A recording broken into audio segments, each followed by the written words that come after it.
Welcome back to Fox and Friends on this Sunday morning. Well, according to a new Washington Post article, the Republican plan for retaking the House is simple. Do absolutely nothing. That includes no debating, no taking of sides on any issue. Instead, just criticize the Democrats.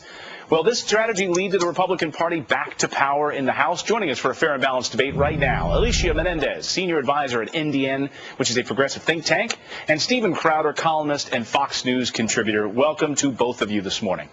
Thanks for having us. Stephen, let me start with you. A do-nothing strategy, no issues, no policies, just do nothing. Will that work for Republicans?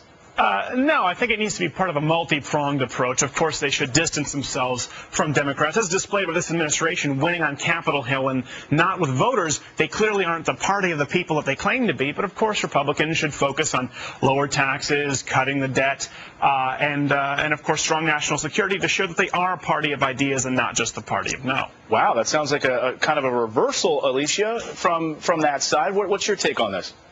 Well, my take is that we've seen this thing before. Listen, both parties play politics with these issues, especially when they're in the minority.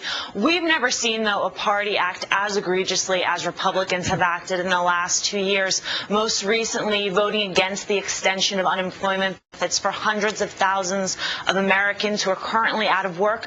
That's unforgivable, and I don't think voters are going to forgive them for that come November. They also send a bad message to Democrats, right? Democrats have tried to include conservative ideas in some of their legislation. Cap and trade, conservative idea. Market-based exchanges under health insurance reform, conservative idea. Securing the border before we go into immigration reform, a conservative idea. This shows Democrats that even when you include Republican principles, Republicans are going to take their ball and they're going to go home.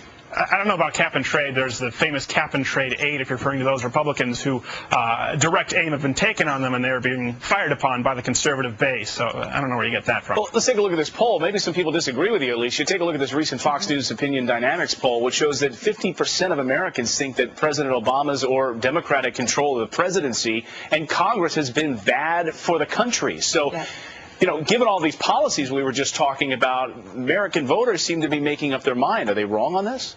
I don't know that they're making up their mind. I certainly think they know which way they're leaning. The economy stinks right now, and the party in power is going to be responsible for that. I do think we have time for those numbers to bounce, and I also think in November that voters are going to be given a really clear choice between a party that tried and maybe didn't get as far as they wanted to get and a party that sat home and did absolutely nothing. And I think when you are given those two choices and when people are asked to compare how they're doing November 2010 from how they were doing November of 2008, that is going to be a stark contrast. Or they could be looking at a party that pushed through their agenda at the expense of and against the will of the American people as well. That could be another way to look at it. Wow, but these are the same American people who voted them into power in 2008 and knew exactly the agenda that they were going to push. I agree with you. A lot of them voted this guy into power, but opposed these initiatives, which show that they didn't really vote in a government official. They voted in a celebrity. It was the American cultural hype machine that whisked him to the office. The celebrity that you're mentioning happens to have had the most productive administration ever. We appreciate it this morning. That's the final word. Thank Great you. Debate on some, and actually we had some substance. It was not a do-nothing debate. Thank you, guys. The president promised that the health care plan would not create new taxes this morning. A change in tune that could hit your wallet hard. Then a store selling products strictly made in America. We're going to hear why business is booming right